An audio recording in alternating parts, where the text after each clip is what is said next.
பரிசுத்த நாமத்திற்கு மகிமை உண்டாவதாக.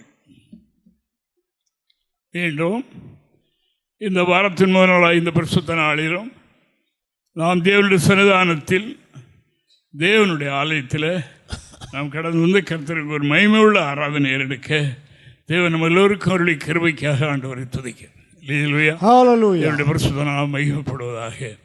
கர்த்தர் கடந்த வாரம் முழுவதும் காத்தார். நானும் கடந்த வாரத்தில் இங்கேருந்து செவ்வாய்க்கிழமை மாலையில் புறப்பட்டு சென்னையில் நடந்த திருமணமும் நடந்த எல்லா வைபவங்களையும் கலந்து கொள்ளவும் தேவனுடைய திருவிழா சுத்தத்தை செய்துவிட்டு மறுபடியும் நேற்று மாலையில் நான் இங்கே வந்து சேர கர்த்தர் எனக்கு உதவி செய்தார். போய் வந்த எல்லா இடங்களிலும் கர்த்தர் எனக்கு செய்த உதவிக்காக, பாதுகாப்புக்காக, அவருடைய அனந்த நன்மைகளுக்காக ஆண்டவரை நான் துதிக்கிறேன். உங்களுடைய எல்லாருடைய ஜெபத்தினால கர்த்தர் என்னை தாங்கி நாளுக்கு நாள் என்னை புது பலத்தால் இடைகட்டி வருகிறார். அதற்காக ஆண்டவருக்கு நன்றி. ஹல்லேலூயா. தேவனுக்கு மகிமை உண்டாவதாக. அன்பான தேவனுடைய பிள்ளைகளே, இந்த நாளிலும் தேவன் நமக்கு தருகிற ஸ்ரீ ஆலோசனை தியானிப்போம். ஆண்டவராகிய தேவனிடத்தில் அணுகுவதற்கு அல்லது அவரிடத்தில் நாம் ஜெபிப்பதற்கு, அவரை ஆராதிப்பதற்கு எல்லாம் ஒரு மெத்தட் இருக்கிறது என்று நாம் காணுகின்றோம். ஆண்டவராய் இயேசு கிறிஸ்து சொன்னார், தம்மை தொழுது கொள்கிறவர்கள் ஆவியோடும் உண்மையோடும் தொழுது கொள்ள வேண்டும் என்று பிதாவாகிய தேவன் விரும்புகிறார். அவருடைய விருப்பத்தை அறிந்து நமக்கு சொல்லி இருக்கிறார். மற்ற ஆராதனைகளை அல்ல, ஆவியோடும் உண்மையோடும் ஆராதிக்கிற ஆராதனை அவர் விரும்புகின்றார் பிதாவாகிய. அதே வண்ணமாக தேவனுடைய சீடர்களும் இயேசுவினிடத்தில் கேட்டார்கள். ஆண்டவர்கள் யோவான் அவருடைய சீடர்களுக்கு ஜெபம் பண்ண கற்றுக் கொடுத்திருக்கிறார். நீரும் எங்களுக்கு ஜெபம் பண்ண விதத்தை சொல்லித்தரணும் என்று கேட்டார். எப்படி ஜெபம் பண்ணணும்? இப்ப உலக பிரகாரமான அதிகாரிகளை அணுகும் போது கூட அவர்களுக்கு விண்ணப்பிக்கிறதுக்கு சில மெத்தடு உண்டு. சும்மா கண்ணாபண்ணான்னு எழுத முடியாது அல்லவா? அதற்கு ஒரு மெத்தடு உண்டு. அது தெரிஞ்சவர்களிடத்தில் கேட்டு அந்த வார்த்தைகளை அமைப்பார்கள். அது எல்லாவற்றையும் படைத்த சர்வவல்லமையுள்ள தேவனிடத்தில் நாம் அணுகுவதற்கும் ஜெபிப்பதற்கும் முறைகள்லாம் உண்டு. அப்பொழுது நமக்கு அது கிடைக்கும் என்று வேதம் சொல்லுகின்றது. ஜெபம் பண்ண வேண்டிய விதமாவது என்று அவர் சொல்லுகிறார். அந்த கர்த்தருடைய ஜெபத்தில் சகல அம்சங்களும் அடங்கி இருக்கிறது என்று நாம் காணுகிறோம். இன்றைக்கு நாம் பார்க்க போகிற காரியம் என்ன என்றால், யாக்கோபு தன்னுடைய பொதுவான நிருபத்தில் எழுதும் போது, அதாவது நீங்கள் இந்த பூமியில் நீங்கள் ஜெபம் பண்ணியும் அநேக காரியங்களை பெற்றுக்கொள்ளவில்லை. காரணம், உங்களுடைய மன விருப்பம், உங்களுடைய இச்சை, உங்களுடைய காரியங்கள், உங்களுடைய போக்கில் நீங்கள் கேட்கிறீர்கள். அதற்கு பதில் கிடைக்காது. அப்படினால தேவனுடைய பிள்ளைகள் என்று சொல்லுகிற நாம் எல்லாவற்றிலும் எப்படி தேவனுடைய திருவுள சுத்தம் என்ன என்று அறிந்து அப்படி நாம் செய்யும் போது உடனே பலன் கிடைக்கிறது. கொஞ்சம் லேட்டா ஆனா கூட அதுக்குரிய பதில் நம்ம கிடைத்தரும். ஆண்டவர் சொல்லிவிட்டார். ஒரு பெரிய ஆள் சொல்லிவிட்டார் போகலாம், நீங்க தைரியமா இருங்க, நான் அதை செய்து தருவேன் என்று சொல்றாங்க. அந்த வார்த்தை கிடைச்சிருக்காது, கிடைக்கிறது அப்புறம் தான் கிடைக்கும். ஆனா அந்த வார்த்தை சொன்னவர் யார் என்று தெரியும். அதே வண்ணமாக ஆண்டவராகிய தேவனிடத்தில் கேட்க வேண்டிய பிரகாரம் கேட்கணும். ஆனபடியினால் அதாவது இன்று பெரும்பாலும் மக்கள் இந்த உலகத்துக்குரிய காரியங்களை மட்டுமே முக்கியப்படுத்தி கேட்கின்றார்கள். இப்போ எங்களுக்கு வருகிற ஜெப குறிப்புகள், விண்ணப்பங்கள், போன் எல்லாம் பார்க்கும்போது அதுவாகத்தான் இருக்கிறது. இப்போ நம்முடைய டிவி ஊழியத்தை டிவியில் நிறைய பேர் தொடர்பெடுக்கிறார்கள். அதில் கொஞ்சம்தான் நித்தியஜீவனுக்குரிய காரியங்களை கேட்கிறவர்கள் இருக்கிறார்களே ஒழிய மற்றவர்களெல்லாம் இம்மைக்குரிய காரியம்தான், இதைத்தான் கேட்கிறார்கள். ஆண்டவருடைய வார்த்தை சொல்லிட்டு முதலாவது தேவனுடைய ராஜ்யத்தை தேடுங்க. அப்ப இதெல்லாம் கூட கொடுக்கப்படும், அதோடு கொடுக்கப்படும். நீங்க இதை கேட்க வேண்டாம். இது உங்களுக்கு தேவை என்பது பரமபிதாவுக்கு தெரியும்.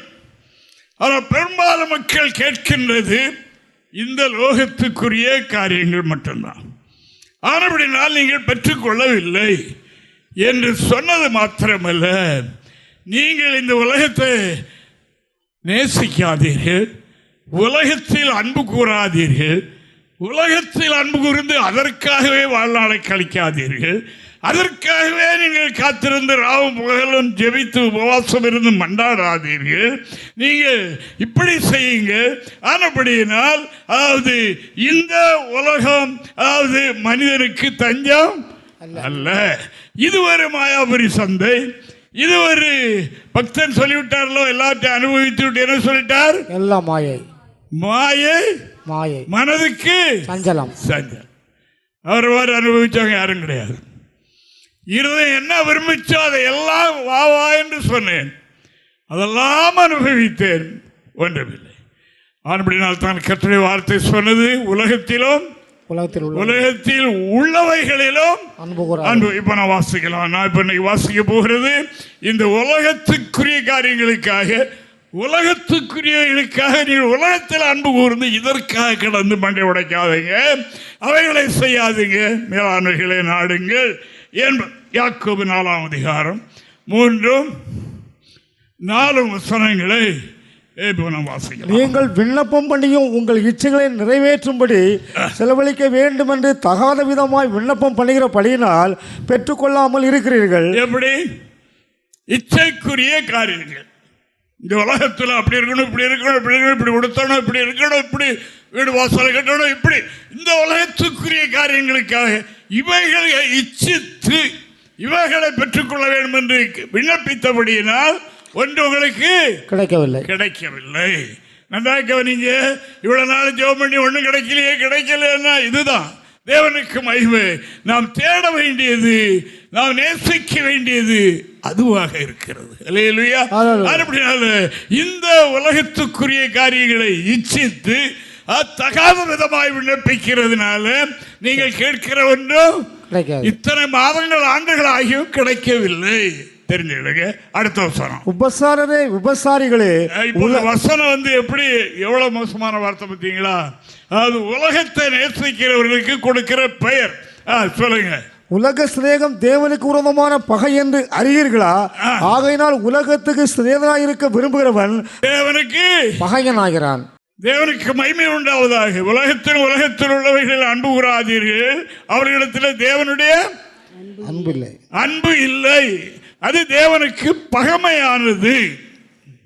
பெரிய பாவங்கள் ஒன்றும் செய்ய வேண்டாம். உலகத்தை ரொம்ப நேசித்துட்டோம், தேவனுக்கு பகைஞராயிரும், தேவனுடைய அன்புல குறைந்துடும்.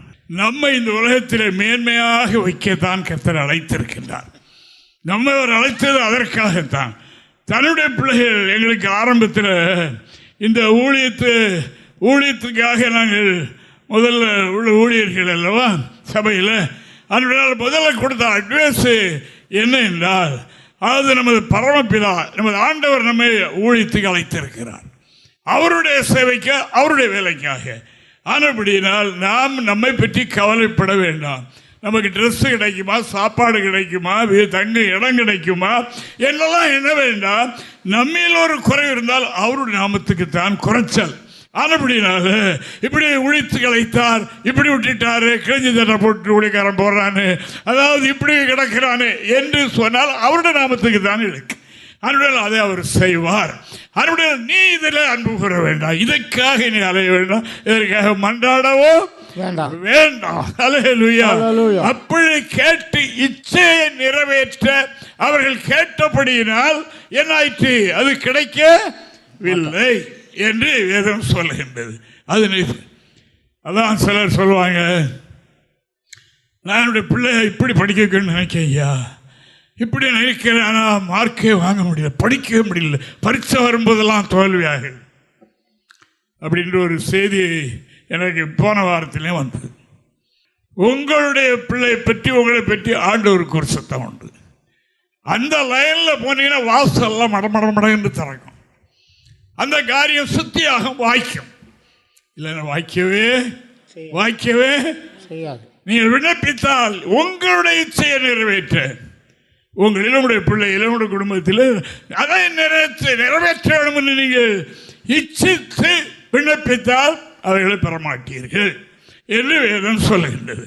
ஆனபடியினால இந்த உலகத்தில் நாம் நம்முடைய குடும்பம் நம்முடைய பிள்ளைகள் எப்படி இருக்கணும்னு கர்த்தர் விரும்பி இருக்காரோ அதை அவர் செய்வார். அவருக்கு நான் இன்னொரு ஆலோசனை சொன்னேன்.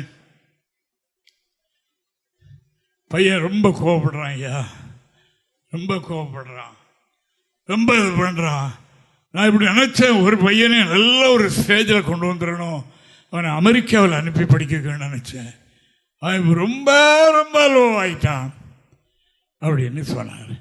இப்போ அப்பா அம்மாவை கண்டக்கூடாது அப்படி நிற்கிறான். அவன் ஒன்றும் சொல்லிட முடியாத, உடனே என்னதான் கையில் எடுக்கிறான். சரி, அப்போ அதுக்கு என்ன செய்யணும்? அப்பா எல்லாரும் பாப்பா போலீஸில் கம்ப்ளைண்ட் பண்ணுங்க, அங்கே பண்ணுங்க அவனை அப்படி சொன்னார். ஒன்றும் செய்யக்கூடாது.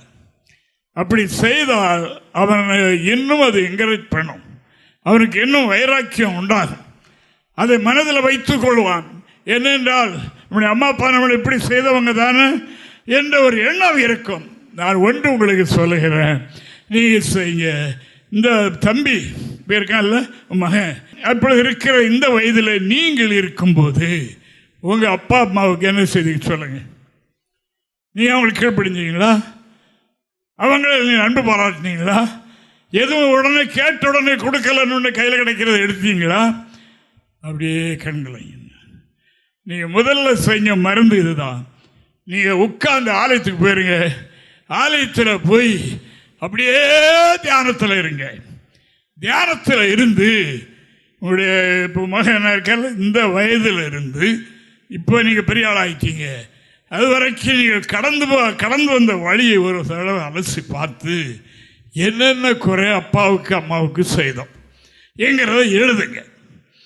அவைகளை ஒன்று விடாமல் எழுதி அறிக்கை செய்திருங்க, பையன் சரியாயிடும். இது கேட்கிறவங்களுக்கு எவ்வளவு அற்பமா இருக்கும் பாருங்க. இப்படி பாஸ்டர் சொன்னா ஜெபம்ன்றன்னு கூட சொல்ல மாட்டேங்கிறாரு, நீங்க இப்படி செய்யுங்கன்னு சொல்ல அவர் சரி என்று சொன்னார். அப்படியே செய்தார். போன வாரத்தில் வந்திருந்தாருங்க பையன். எப்படி இருக்கான்? 80% சரி ஆயிட்டான். என்ன மருந்து? இதான் மருந்து. அமெரிக்காவில் அனுப்பி படிக்க வைக்கணும், அங்க அடிக்கணும், பெரிய ஆளா கேட்கறதுனால கிடைக்காது.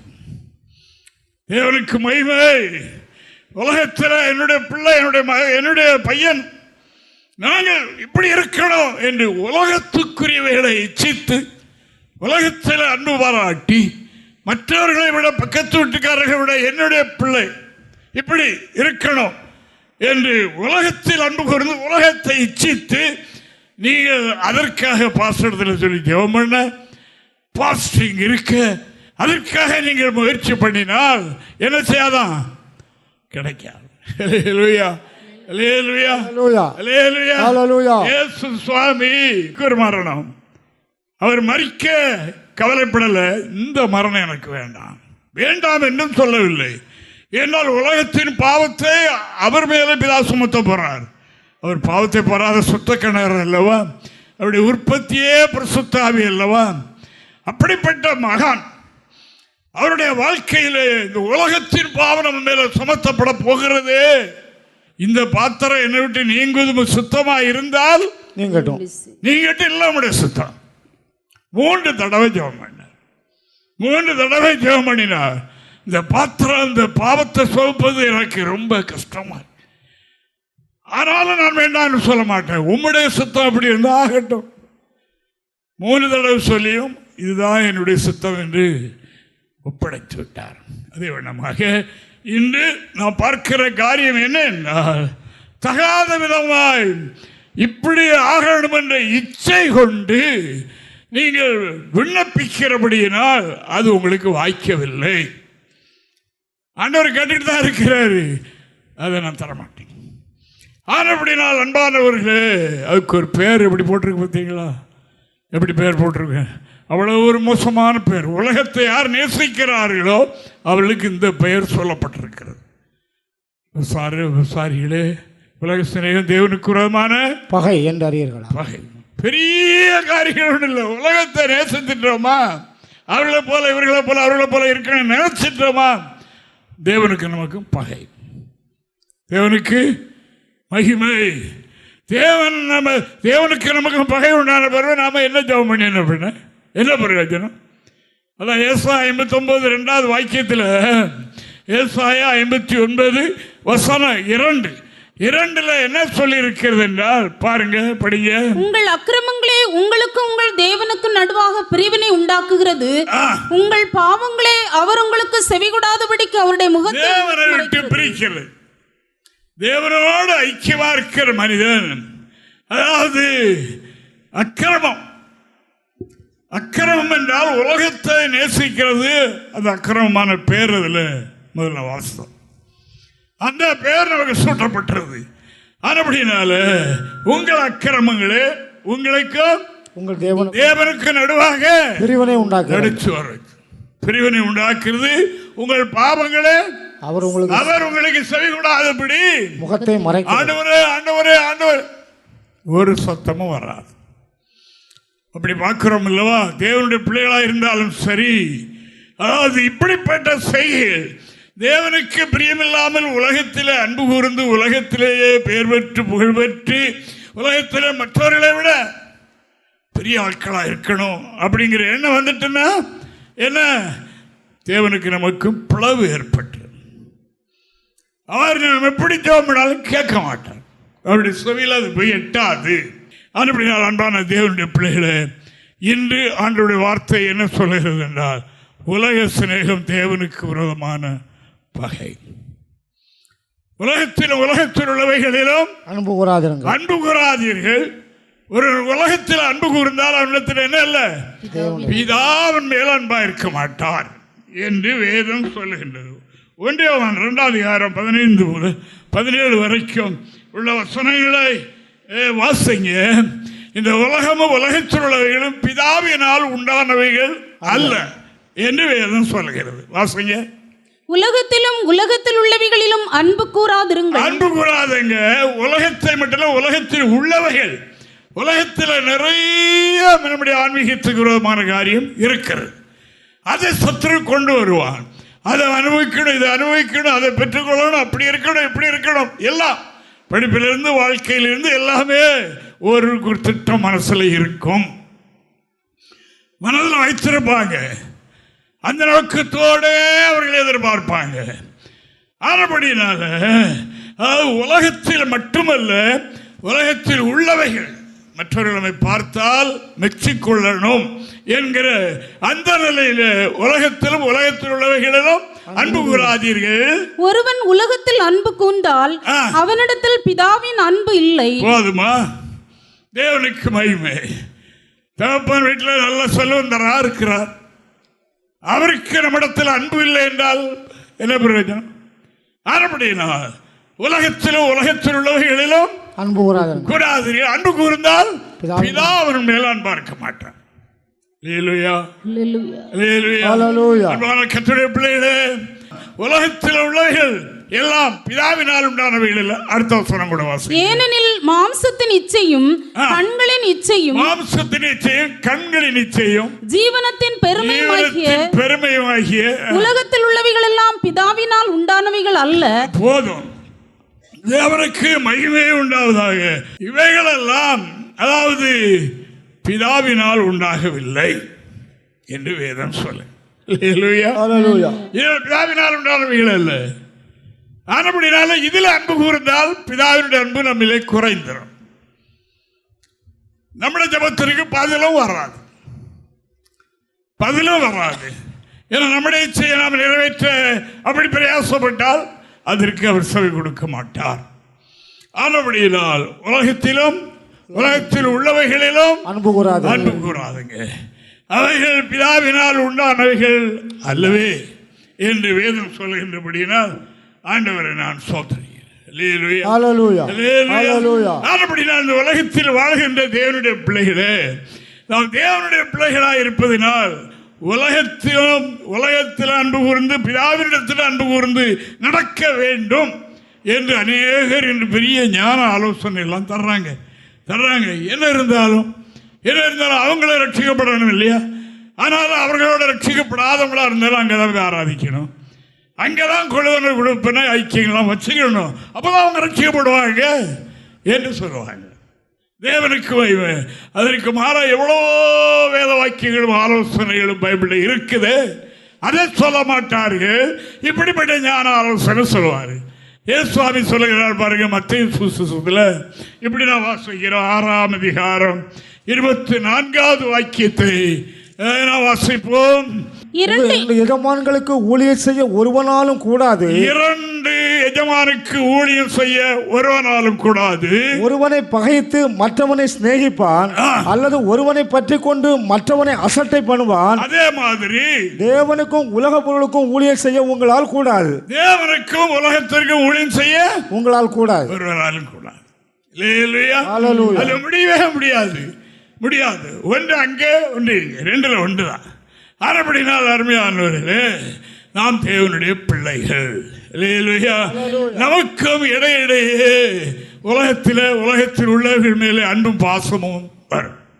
அவர்களை மாறி இருக்கணும் என்ற எண்ணம் நமக்குள்ள திடீர் என்று எழும்பும். ஏன்னா அப்படி ரோட்டில் போகும்போது பெரிய பெரிய வீடுகள், அங்கே 4-5 கார்கள் நிற்கிறது, இதெல்லாம் பார்த்த உடனே அப்பா இப்படி இருக்காங்களே, நான் இப்படி ஆயிட்டேன் என்ன எங்கள் ஆசையை சாத்தா கொண்டு வருவோம். அவைகள் பிதாவினால் உண்டானவைகள் அல்ல.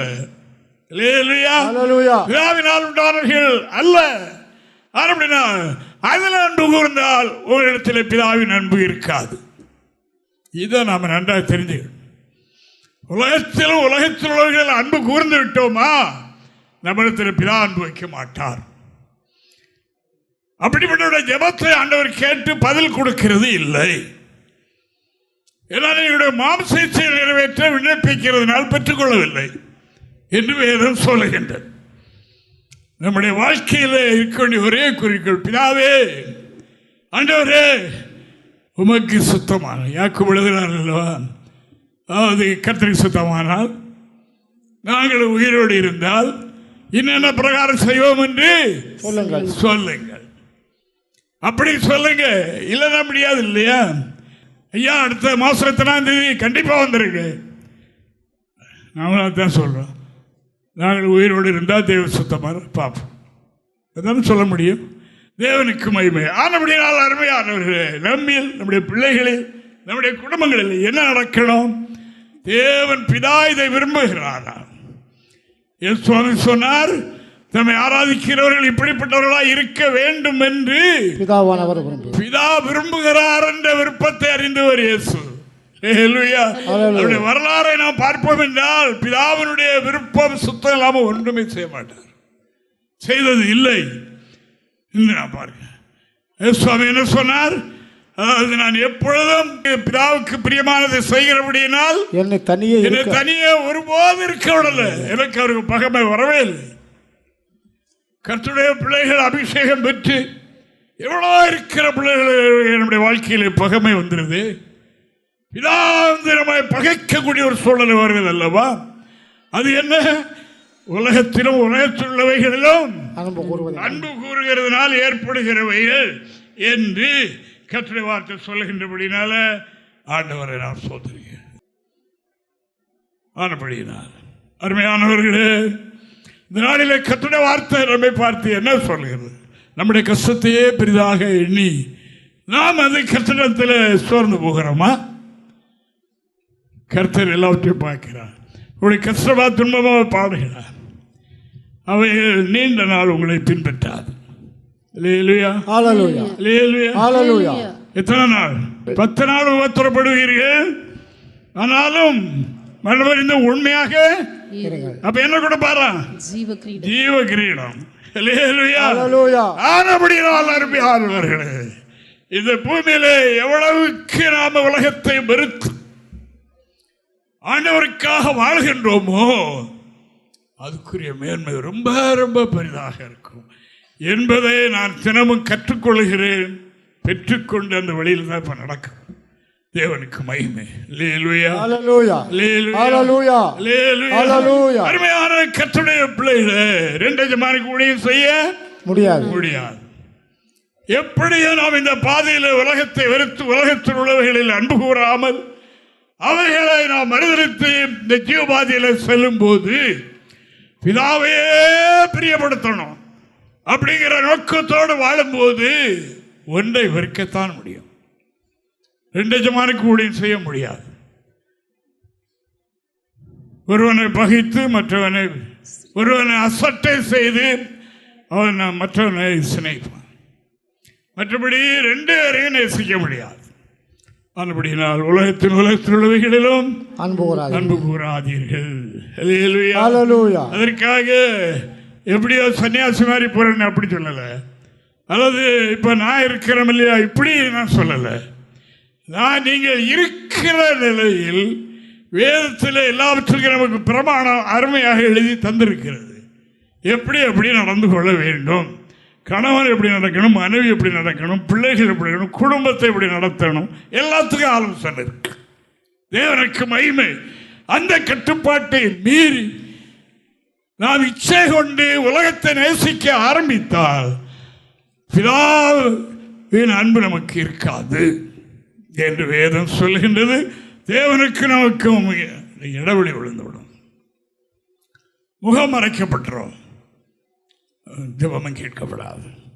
அப்படினால் எப்போதும் நோக்கம் இது கர்த்தருடைய சுத்தமா, இது கர்த்தருடைய சுத்தமா, கர்த்தருடைய சுத்தம் என்னதென்று உணர்ந்து கொள்ளுங்கள். கர்த்தருடைய சுத்தம் என்னதென்றே உணர்ந்து கொள்ளணும். சிலர் கேட்பாங்க, பனிக்கறி சாப்பிடலாமா, எரி சாப்பிடலாமா, இதுக்கெல்லாம் வேதத்தில் ஆதாரம் இருக்கா, இப்படியெல்லாம் கேட்பாங்க. இப்போ ஆசை எங்கே போகுது பாருங்க. ஏன்னா பழைய ஏற்பாட்டில் தான் அப்படி சொல்லியிருக்கு, புதிய ஏற்பாட்டில் ஸ்தோத்திரத்தோடு எல்லாம் சாப்பிடலான்னு சொல்லியிருக்கு. எல்லாம் சாப்பிடலாம். எல்லாத்தையும் சாப்பிட முடியுமா? சாப்பிட முடியாது. அதுக்கு கர்த்தர் நமக்கு அறிவு தந்திருக்கார் அல்லவா. பால் ராயலையும் சாப்பிடுவாங்களா? சாப்பிட முடியுமா? அதே மாதிரி நமக்குள்ள ஒரு தூய ஆவியானவர் இருக்கிறார். அவர் நமக்குள்ளே விருப்பத்தையும் வெறுப்பையும் கொடுப்பார். செய்யலாம் செய்யக்கூடாது என்று சொல்லுவார். அதை கவனித்தே நாம் நடக்கணும். நமக்குள்ள இருக்கிற ஆவியானவர் அந்நிய பாஷை பேசுவதற்கு மட்டுமல்ல, பரலோகத்துக்கு நம்மை கொண்டு போவதற்கு மட்டுமல்ல, அவர் இந்த பூலோகத்தில் நம்மை நேர் வழியாய் நடத்த, செம்மையான வழியிலே நடப்பதற்கு நமக்கு வேண்டிய சக்தியும் பலனும் ஆலோசனையும் தர நமக்குள் இருக்கிறார். அவரை கவனித்தே நாம் நடக்கணும். எல்லாம் செய்துட்டு அறிக்கை செய்யறதில்ல. முதலாவது யோசிக்கணும், நாங்கள் போகலாமா, போகத்தான் செய்யணுமா அப்படின்னு சொல்லி. ஆனபடியினால் எந்த காரியமாக இருந்தாலும் சரி, அதாவது ஆண்டவர் இதை விரும்புகிறாரா, நடத்துகிறாரா என்று, எதை விரும்புகிறார் என்று இப்படி பிதாவினுடைய அன்பு எப்பொழுது நம்மோடு கூட இருக்கும். கூப்பிட்ட உடனே கூப்பிடுவாய், நான் உனக்கு மறு உத்தரவு அருளுவேன் என்ற வார்த்தையின்படி நம்முடைய வாழ்க்கை இருக்க வேண்டும் என்று ஆண்டவர் விரும்புகிறபடியினால் ஆண்டவரை நான் சொல்கிறேன். வாசிங்க.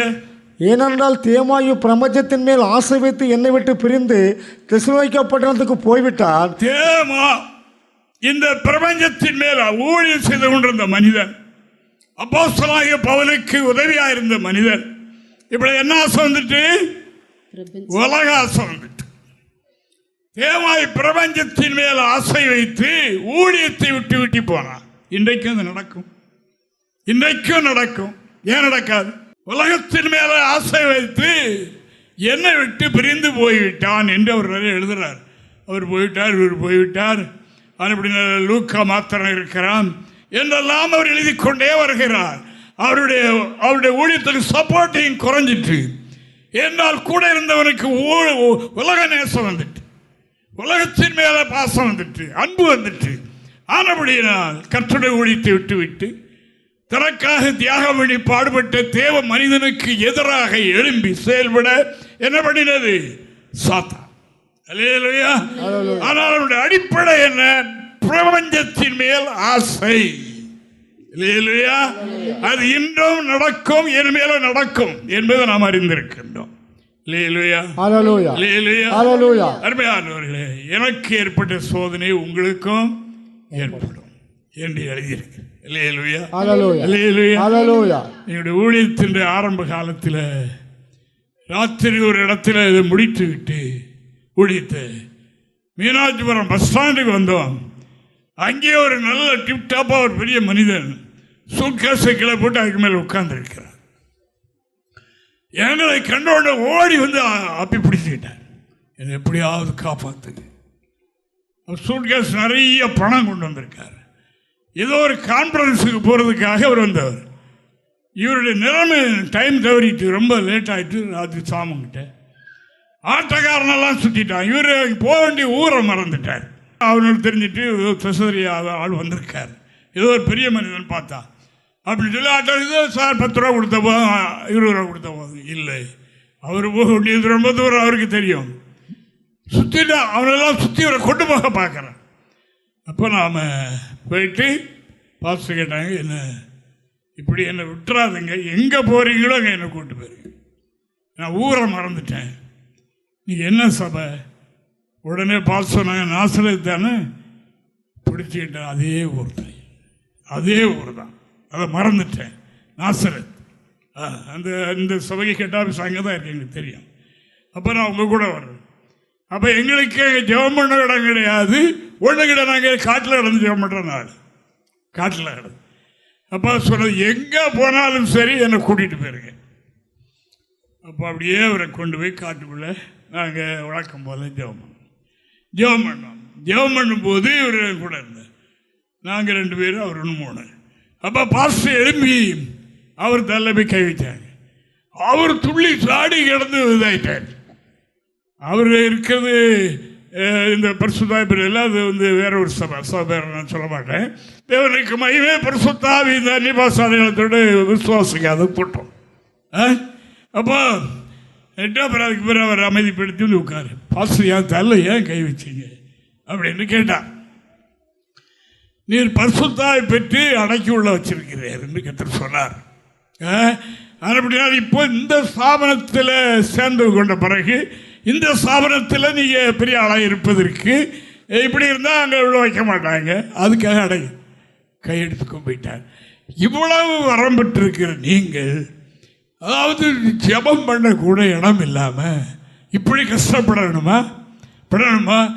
ஒரு வார்த்தை சொல்லுங்க, உங்களுக்கு 4 மாதத்தில் சர்ச்சும் உங்களுக்கு தங்க பெரிய வீடும் எல்லாம் ஏற்பாடு சொல்றார் என்று ஆசை காட்டினார். அதுக்கு தான் நான் சொன்னேன், தேவனுக்கு மகிமை, அல்லேலூயா, அல்லேலூயா. எல்லா வசதியும் உங்களுக்கு செய்து தரலாம், அப்படிப்பட்ட போஸ்டில் தான் இருக்கிறேன் என்று சொன்னார். வேண்டாம், புதிய எருசலேமை கட்டுவதற்காகத்தான் நாங்கள் ஊழியத்துக்கு அபிஷேகம் பெற்றவர்கள்.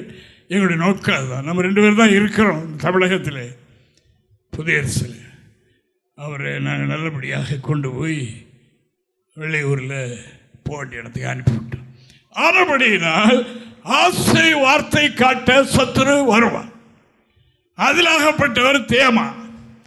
இந்த தேமாவை உலகத்தை காட்டி, தேவனால் உருவாக்கப்படாத உலகத்தினால் உண்டான இந்த உலகத்தில் உள்ளவைகளை காட்டி ஊழியத்தை விட்டு பிரித்து கொண்டு போயிட்டான் சாத்தான். தேவனுக்கு மகிமை. இன்றைக்கும் அதாவது நல்லபடியாக ஊழியம் செய்து கொண்டு இருந்தவர்கள் இருக்கிறவர்கள், அவர்களை மயக்க அப்படிப்பட்ட சாத்தான்கள் எழும்ப முடியும். அவர்களுக்கு இவர்கள் செவி கொடுத்தார்களானால் இவர்கள் எங்கே வருவாங்க? பிதாவினால் உருவாகாத சாத்தானால் உருவாக்கப்பட்ட அங்கே போய் மாற்றிடுவாங்க. தேவனுக்கு மகிமை. அப்படினால் தான் நான் சொல்லுகிறேன், கர்த்தருடைய பிள்ளைகளே, வாழ்க்கையில் எவைகளாக இருந்தாலும் சரி, உலகத்தில் உள்ளவைகளிலும் அன்பு கூறவே செய்யாதீர்கள். அவைகளை ஒன்றுமில்லையே. அவைகளில் என்ன இருக்கு? ஒன்றுமே கிடையாது. இந்த திரையில ஆடுறாங்க பார்த்தீங்களா, இந்த ரசிகர்கள் இங்க வந்து விசில் அடிச்சு என்னெல்லாமோ பண்ணிட்டு ஆர்ப்பாட்டம் பண்றாங்க பாருங்க. அங்க திரையில் ஆடுகிறது மனுஷன் இல்ல, நிழல் தான் ஆடுது. அவன் எங்கேயோ இருப்பான் அந்த ஆளு. அதே மாதிரி இன்னைக்கு இந்த கண்களில் காட்டுகிற மயக்கம் அப்படி எப்படியானாலும் மனுஷனுக்கு திருப்தி கிடையாது, திருப்தி வராது. திருப்தி கொடுக்கிறவர் இயேசு ஒருவரே. ஹல்லேலூயா, ஹல்லேலூயா. அவன் கூளை குடித்தாலும் குடிசையில் வாழ்ந்தாலும் என் நிலையில் இருந்தாலும் அந்த தெய்வீகத்துக்குள் இருப்பானால் அவனே பாக்கியவான். அந்த கிருபை கர்த்தர் நமக்கு தந்திருக்கிறார். இன்றுள்ள ஆலோசனை என்ன என்றால், உலகத்திலும் உலகத்தில் உள்ளவைகளிலும் அன்பு கூறாதீர்கள். அது பிதாவினால் உண்டானவைகள் அல்ல அல்ல. இதை மனதில் வைத்திருக்கிறோம். பிதாவினால் உண்டானவைகள் அல்ல. அப்படினால் அதில் அன்பு கூற வேண்டாம். அன்பு கூற வேண்டாம். அதோடு நீங்கள் இப்படித்தான் இருப்பார் என்று எண்ணாதீர்கள். உங்களுடைய வாழ்க்கையில் இருக்கிற தாழ்வுகள், நெருக்கங்கள், அதுவும் இந்த உலகத்தில் வாழும்போதே மாறிவிடும். மாறிவிடும். நான் நிச்சயமாக அது ஒரு மகிமையான இடத்தில் வாழப் போகின்றோம். அப்படினால் இந்த வழியை தேவனுடைய பிள்ளைகள் பற்றி கொள்ளுங்கள். தேமா பிரபஞ்சத்தின் மேல் ஆசை வைத்து என்னை விட்டு பிரிந்து, ஊழியத்தை விட்டு பிரிந்து போய், தெய்வீக ஐக்கியத்தை விட்டு பிரிந்து போய்விட்டான். அநேகர் இழுக்கலாம். ஒரு குறிக்கப்பட்ட இடம் வந்த உடனே அப்படியே அது நம்மளுடைய ஆவியிலையும் தெரியுது. மயக்கம் அப்படி இழுக்கிறான் சாத்தா. உலகம் இழுக்குது, உலகம் இழுக்குது. அதாவது அவர்களை இப்படி பாய்க்க, இவங்களை இப்படி பாய்க்க, குடும்பத்தை இப்படி பாய்க்க, அவங்க எல்லாம் அவங்களும் வரணும், எல்லாம் நம்ம கூட இல்லை, எல்லாம் சேர்ந்தே போயிடும் என்பதை சொல்லுகிறேன். உளையான சேற்றுக்குள் கிடக்கிற ஒரு மனிதனை இவரும் உள்ளே சாடி தூக்க முடியாது. பொதுவாக நீச்சல் தெரியாத ஒரு மனிதன் கிணத்துக்குள்ளே விழுந்து தண்ணீரில் அமிழ்ந்து போகும்போது நீச்சல் தெரியாத உள்ள போய் சாடினால் இவனும் சேர்ந்து அமிழ்ந்து போயிடுவான். அவன் கட்டி பிடிச்சுக்கிடுவான், விடமாட்டான், கொண்டே போயிடும்.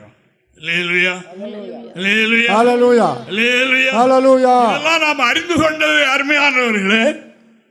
ஆமா, நம்முடைய ஊழிய காலத்தில் எங்கள் அருமை சகோதரனுக்கு ஒரு திருமணத்துக்கான ஏற்பாடு செய்திருந்தோம். பெண் அழைத்து பாதி வழி வரை வந்தாச்சு. இந்த மாப்பிள்ளை வீட்டுக்காரங்க தாப்பனும் மகனும், அக்கா புருஷனும் அக்கா மகனும் கல்யாணத்துக்காக புறப்பட்டாங்க. முந்தின நாளே வந்துட்டாங்க. நாளைக்கு காலைல கல்யாணம். பெண் அழைத்து வந்து கொண்டிருக்கிறது.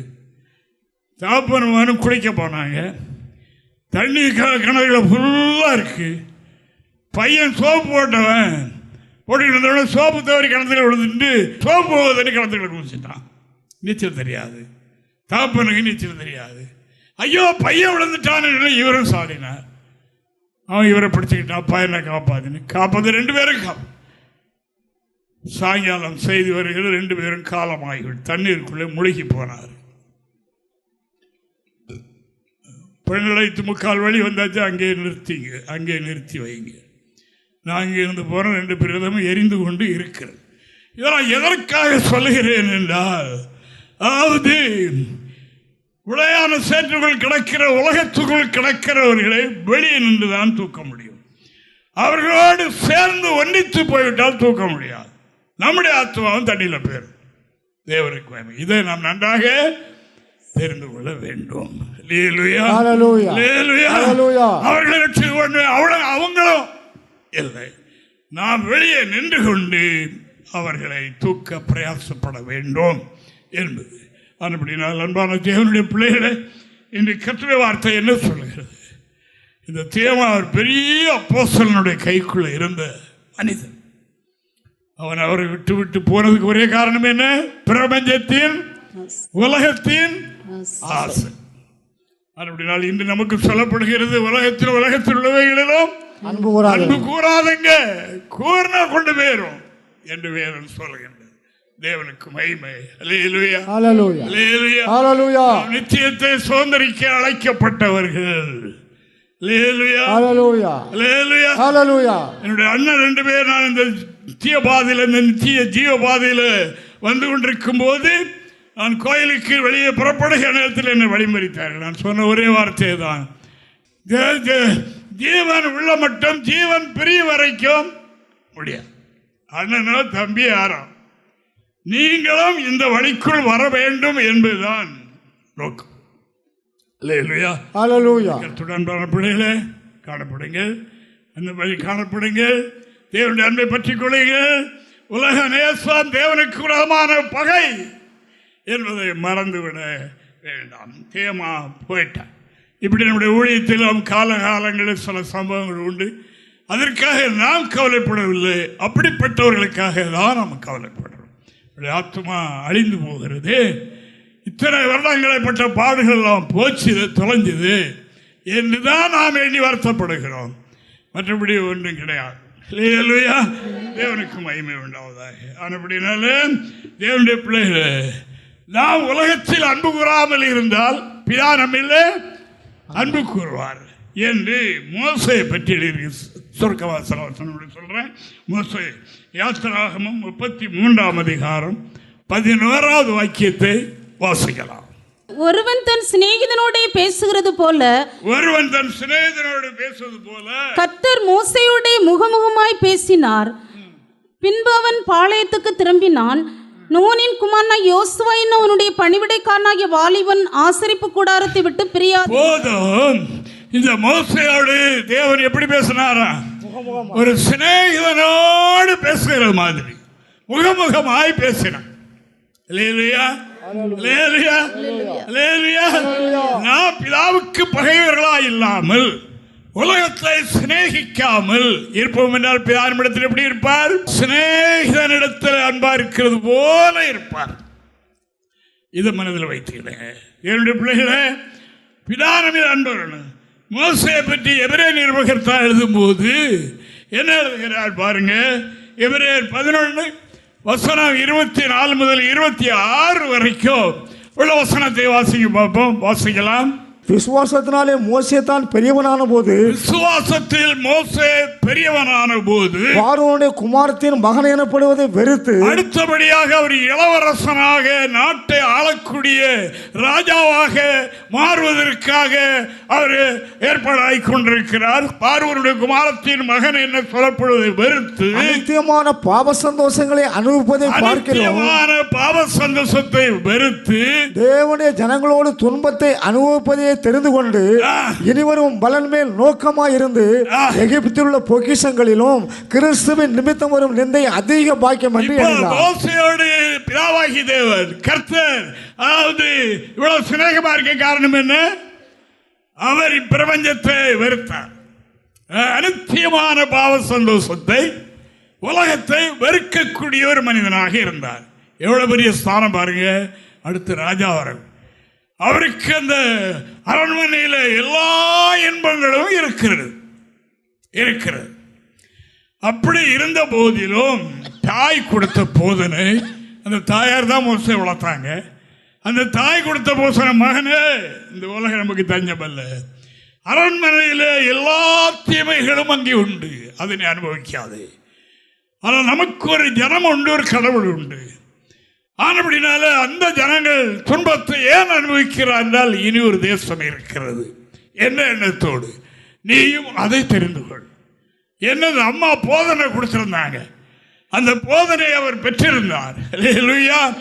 அந்த அம்மா கொடுத்த போதனை என்ன? விசுவாசம். அப்படி ஒரு காலம் உண்டு, அப்படி ஒரு தேசம் உண்டு, அப்படி ஒரு ராட்சியம் உண்டு, அப்படி ஒரு ஜனம் உண்டு, அப்படி ஒரு தேவன் உண்டு என்றெல்லாம் அந்த விசுவாசத்தில் அவர் பெரியவனான போது அவருக்கு என்ன சிந்தனை? இந்த ரெண்டை வைத்தார். இந்த அரண்மனையிலே இன்பத்தை அனுபவித்து இந்த உலகத்தை அனுபவித்து விட்டு இப்படி அழிந்து போகவா?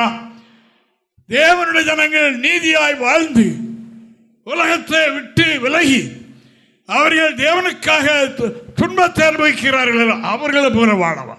அவர்களோடு சேர்ந்து ரெண்டும் அவர் முன்னாலே வைத்து அனித்தியமான பாவ சந்தோஷத்தை அனுபவிப்பதை பார்க்கிறோம். தேவனுடைய பிள்ளைகளோடு சேர்ந்து துன்பத்தை அதுவே மேல் என்று எண்ணி அதில் சேர்ந்தார். ஆனபடினால் பிதாவாகிய தேவன் அவர்கள் ஒரு சிநேகிதனை போல அன்பார், ஒரு சிநேகிதனை போல அவரிடத்தில் உறவாடி கொண்டிருந்தார். எதற்காக? அவர் இந்த அனித்தியமான பாவ சந்தோஷத்தை, இந்த உலகத்தை அவர் வெறுத்தபடியினால், கடவுளுக்காக துன்பத்தை அனுபவிக்க தெரிந்து கொண்டபடியினால் அவருடைய வாழ்க்கையில் என்ன ஆயிற்று? பிதா அவரோட பட்சமாக இருந்தார். பிதா அவருடைய ஒரு சிநேகிதனை போல இருந்தார். கூப்பிட்ட உடனே மகனே மகளே என்ற மார்த்தன ஜெபத்திற்கு பதில். அல்லேலூயா, அல்லேலூயா, ஹalleluya, அல்லேலூயா, ஹalleluya. இஸ்ரவேல் ஜனங்கள் எவ்வளவுதான் பிரபு காட்டினாலும் மோசே போய் திறப்பின் வாசல் என்று ஐயா விட்டுருங்க. சரி, ஒரு நிமிஷம் விடுறேன்.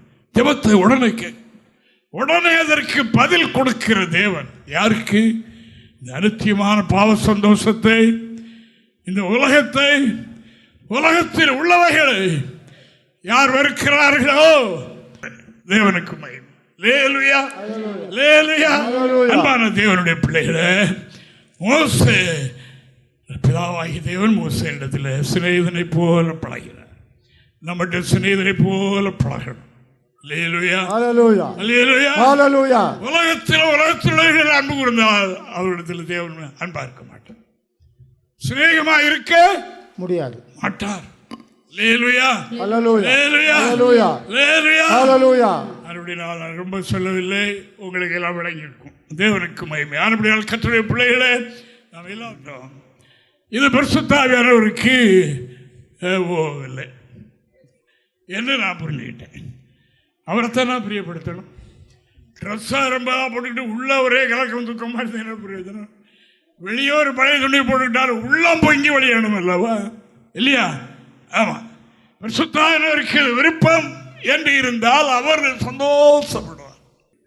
அப்படின்னா அருமையான கர்த்தருடைய பிள்ளைகளே, தேவனுடைய பிள்ளைகளே, உலகத்தில் உள்ளவைகளிலும் அன்பு கூறாதீர்கள் என்று இறைவாக்கு சொல்லுகிறதுக்காக தேவன் சொல்கிறார். யாக்கோபு எழுதின பொதுவான நிருபம் 2ஆம் அதிகாரம் 23வது வாக்கியத்தில் ஆபிரகாமை பற்றி இங்கே சொல்லப்பட்டிருக்கிறத பாருங்க. ஆபிரகாமை பற்றி வாசிங்க. அப்படியே ஆபிரகாம் தேவனை விசுவாசித்தான். ஆபிரகாம் தேவனை விசுவாசித்தான், அது அவனுக்கு நீதியாக எண்ணப்பட்டது என்கிற வேத வாக்கியம் நிறைவேறிற்று. அவன் தேவனுடைய சிநேகிதன் எண்ணப்பட்டான். தேவனுடைய சிநேகிதன். அங்கே மோசே அதாவது சிநேகிதனோடு உறவாடுகிறது போல மோசையோடு கடவுள் உறவாடினார். அதை நாம் பார்த்து விட்டோம். அவர் இந்த அனித்தியமான உலகத்தை அனுபவிக்க விரும்பாமல் அவ்வளவு பெரிய அரச பதவியெல்லாம் தள்ளிவிட்டு அவர் தன்னை தாழ்த்தி அவர் தேவனுக்கு பிரியமாக வாழ்ந்த பிரியாளானார். இப்போ ஆபிரகாமை பற்றி எழுதும்போது, அதாவது தேவனுக்கு மகிமை, ஆபிரகாமை கர்த்தர் அழைத்தார். ஆதியாகமத்தில் தேவனுக்கு மகிமை உண்டாவதாக எடுத்து வைத்துக் கொள்ளுங்க. ஆதியாகமம் 12ஆம் அதிகாரம் 1 முதல் 4 வரைக்கும் தேவனுக்கு மகிமை உண்டாவதாக. ஆபிரகாமிடத்தில் தேவன் சிநேகிதனை போல ஆபிரகாமை வைத்திருந்தார். அல்லேலூயா, அல்லேலூயா. ஆபிரகாம் என்ற சிநேகிதன் என்று அவர் சொல்லுகின்றார். அல்லேலூயா. அருமையான கர்த்தருடைய பிள்ளைகளே, ஆபிரகாமை கர்த்தர் ஒரு நாள் அழைத்தார். என்ன சொல்லி அழைத்தார்? ஜனத்தை, சொந்த தேசத்தை எல்லாம் விட்டுட்டு நான் காண்ற இடத்துக்கு வா என்று சொல்லி கூப்பிட்டார். ஐயோ ஆண்டவரே, இங்க இதெல்லாம் இருக்காங்க, அம்மா இருக்காங்க, இவ்வளவு வீடு வாசல்கள், இவ்வளவு சொத்து சுகங்கள், இவ்வளவு இதெல்லாம் இருக்குது, எப்படி விட்டுட்டு வர? ஆபிரகாமுடைய எப்படி சிநேகிதனா இருந்தார்? வாசங்கியா பாப்போம். கர்த்தர் ஆபிரகாமை நோக்கி, நீ உன் தேசத்தையும் உன் இனத்தையும் உன் தகப்பன் வீட்டையும் விட்டு புறப்பட்டு நான் உனக்கு காண்பிக்கும் தேசத்துக்கு போ. நான் உன்னை பெரிய ஜாதியாக்கி உன்னை ஆசீர்வதித்து. எதற்காக அழைக்கிறார்? எதற்கு அழைத்திருக்கிறார்? பெரிய ஜாதி. தேவனுடைய பிள்ளைகள் அநேகர் ரொம்ப பகமை மத்தியில தான் இங்க வர்றீங்க. தெரியும், சத்தியத்துக்காக நீங்க வர்றதுனால, அதாவது சொந்த குடும்பம் பகைக்குது, அப்பா அம்மா பகைக்கிறாங்க, எல்லாம் பகை, எல்லாவற்றையும் விட்டு எதற்காக ஆண்டவர் என்ன சொல்லி அழைக்கிறார்? பெரிய ஜாதியாக ஒன்று மாற்ற போறேன். அப்படினால நீ அதெல்லாம் விட்டு விட்டு என்னை பின்பற்றி வா. வாசிக்க பார்ப்போம். நீ ஆசீர்வாதமாய் இருப்பாய். உன்னை ஆசீர்வதிக்கிறவர்களை ஆசீர்வதிப்பேன், உன்னை சபிக்கிறவனை சபிப்பேன், பூமியோட வம்சங்கள் எல்லாம் உனக்குள் ஆசீர்வதிக்கப்படும் என்றார். கர்த்தர் ஆபிரகாமுக்கு சொன்னபடியே அவன் புறப்பட்டு போனான்.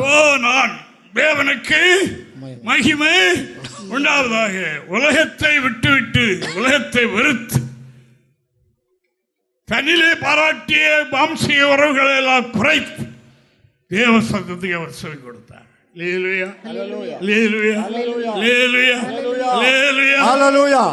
சரி கொடுத்தார். கர்த்தர் அவரை பெரிய ஜாதி ஆக்கியிருக்காரா? இன்றைக்கும் ஒரு நாடே இருக்கிறது, ஆபிரகாமுடைய சுவாசத்தில் உருவான நாடு, இஸ்ரவேல் நாடு. சின்ன நாடுதான். எல்லா நாடுகளும் பயப்படக்கூடிய அளவுக்கு அதற்கு சத்துவத்தையும் பலத்தையும் ஞானத்தையும் கொடுத்திருக்கிறார். ஆபிரகாம் அன்று இனத்தை, ஜனத்தை, சொந்த தேசத்தை எல்லாவற்றையும் விட்டு நான் காண்பிக்கும் தேசத்துக்கு வா, உன்னை பெரிய ஜாதியாக ஆக்குவேன், உனக்குள் பூமியின் வசங்கள் எல்லாம் ஆசீர்வதிக்கப்படும், உன்னை கொண்டு நான் செய்ய ராஜாக்கள் தோன்றுவார்கள். அதற்குத்தான் அழைத்திருக்கிறார். உங்களையும் என்னையும் அதற்குத்தான் அழைத்திருக்கிறார். இப்போ இவ்வளவு கஷ்டமும் துன்பங்களும் பாடுகள் இருக்கின்ற என்ன வேண்டாம். கடவுள் நமக்கு ஒரு பெரிய பதவி ஸ்தானம் வைத்திருக்கிறார். எங்களை ராஜாக்களும் ஆசாரியர்களும் ஆக்கினீர் என்ற புதிய பாட்டை, இந்த பழைய பாட்டெல்லாம் போயிடும், இந்த பழைய பாட்டு எல்லாம் ஒழிந்து போய்விடும். புதிய பாடல் என்ன பாடல்? ராஜாக்கள், ஆசாரியர்கள், ஆள் தகுதிக்குரியவர்கள். சீடர்கள் கேட்டாங்க, ஆண்டவரே எல்லாவற்றையும் விட்டு உமக்கு பின் சென்று வந்தோமே, எங்களுக்கு என்ன கிடைக்கும்? என்ன கிடைக்கும்? மக்களை விட நாங்கள் இப்போ மேன்மையாக இருக்கிறோம். இல்லை, மறுமையில் 12 பேரும் 12 சிங்காசனத்தில் உட்கார்ந்து 12 கோத்திரத்தையும் நியாயம் விசாரிக்கக்கூடிய பெரிய மனிதர்களாக உங்களை ஆக்குவேன். உங்களை என்னை அழைத்திருக்கிறார். நாம் சாதாரண மனிதர்களாக இருக்கலாம். நம்ம ராஜாக்களும் ஆசாரியர்களும் தேவன் ஆக்கியிருக்கிறார், ஆக்கப் போகிறார். அந்த அபிஷேகம் நமக்கு தரப்பட்டிருக்கிறது. பழைய ஏற்பாட்டு தீர்க்கர்களுக்கு, பழைய ஏற்பாட்டு பரிசுத்தவான்களுக்கு ஒரு அதிகாரம். ஒன்று ராஜாக்களாக்கக்கூடிய அதிகாரம், இன்னொன்று ஆசாரியர்களாக்கிற அதிகாரம். ரெண்டும் கிடையாது. இந்த புதிய ஏற்பாட்டு சோசைகளாகிய நமக்கு 2 அதிகாரங்கள் கொடுத்திருக்கிறார். 2 அதிகாரங்கள். ஓ மகிமை! அவ்வளவு பெரிய ஸ்தானத்துக்கு அழைக்கப்பட்டிருக்கிறோம். இன்றைக்கு நாம் வாடகை வீட்டில் இருக்கலாம், இன்று நமக்கு நிரந்தர வேலை இல்லாமல் இருக்கலாம், எளிய ஆகாரங்களை சாப்பிடுகிறவர்களாக இருக்கலாம், எளிய வஸ்திரங்களை தரித்தவர்களாக இருக்கலாம். கவலைப்படாதீர்கள். பழையவைகள் எல்லாம் ஒழிஞ்சு, பழைய பாட்டு பாட மாட்டோம். அடுத்து என்ன பாட்டு பாட போறோம்? புதிய பாடலை பாட போகிறோம். தேவனுடைய பிள்ளைகளே, தேவன் மோசேயோடு ஒரு சிநேகிதனோடு, ஆபிரகாமையனுடைய சிநேகிதன் என்று இவர்களெல்லாம் தேவன் சொன்ன பிரகாரம் எல்லாவற்றையும் விட்டுவிட்டு, சொந்த தேசத்தை விட்டுவிட்டு, அருமையான பதவிகளை விட்டுட்டு, ஆண்டவர் காண்பித்த பிரகாரம் நடந்தார்கள். துன்பத்தை சகித்தார்கள். தேவனுடைய பிள்ளைகளோடு சேர்ந்து துன்பத்தை அனுபவிப்பதே மேல் என்று எண்ணினார்கள். ஆறுபடியால் கர்த்தர் அவர்களை உயர்த்தினார், உயர்த்தினார், உயர்த்தினார். ஆறுபடியால் கவலைப்படாதீங்க, தைரியமாயிருங்கள். பிதாவினுடைய அன்பு எப்பொழுது நம்மோடு கூட இருக்கணும். பிதாவுக்கு நமக்கும் இடைவெளி விழுந்துடக்கூடாது. அந்த நிலையை மனசில் வைத்து சரியா நடந்தது. நாம் பேசுகிறதெல்லாம் சரியாய் பேசணும். வேதம் சொல்லுகிறது, தேவனுக்கு பயந்தவர்கள் ஒருவரோடு பேசிக்கொள்வார்கள். யார் கவனித்து கேட்பார்? கர்த்தர் கவனித்து கேட்பார். தேவன் கவனித்து. ஞாபக புஸ்தகம் திறக்கப்படும். ஆமா, கேட்கறது மாத்திரமல்ல, இங்கே நாம் 4-5 பேர் கூடி பேசுறதில்ல, அங்கே பதிவாகிட்டே இருக்கு. இங்கே அந்த கோர்ட்டில் பார்க்குறோம் இல்லையா, கோர்ட்டில் நீதிபதி கேட்கிற கேள்விக்கு பதில் சொல்லிகிட்டே இருப்பாங்க. அங்கே ஒரு அம்மா இருந்து டைப்பிஸ்ட் ஒரு அளந்து டைப் பண்ண அங்கே பதிவாகிட்டே இருக்கும். இங்கே சொல்கிற வார்த்தையெல்லாம் அங்கே பதிவாகிடும். அதே மாதிரி பரலோகம் அதை விட ரொம்ப விழிப்பாக இருக்குது. அப்படி இருக்கும்போது நம்முடைய வாயில் தவறான வார்த்தைகள் வரக்கூடாது, வராது. அபிஷேகம் பெற்றவர்களுக்கு விரோதமாக வராது, வரவே செய்யாது. அப்படின்னா அன்பான தேவனுடைய பிள்ளைகளை, இன்று உள்ள வார்த்தையை நீங்கள் மனதில் வைத்துக் கொள்ளுங்க. ஆண்டவராகிய தேவனுடைய வார்த்தை சொல்லுகிறது, உலகம் உலகத்தில் உள்ளவைகள் பிதாவினால் உண்டானது அல்ல. இதே ஒரு மனிதன் இச்சித்தால், விரும்பினால், நேசித்தால் அவருடைய பிதாவின் அன்பு இருக்காது என்பதை உங்களுக்கு சொல்லிக் கொள்கிறேன். இந்த வசனமே இன்று உங்களுடைய மனதிலே இருந்து பேசிக் கொண்டிருக்கட்டும். கர்த்தர் உங்களை ஆசீர்வதிப்பார். எங்களை தொடர்பு கொள்ள வேண்டிய முகவரி புதிய எருசலேம் சபை 3/248 A தெற்கு சானல் கரை, அனந்தன் பாலம், சாலேம் நகர், ஆசாரிப்பள்ளம் போஸ்ட், நாகர்கோவில் 629201. எங்களது தொலைபேசி எண் 8931313126 மற்றும் 9489529462.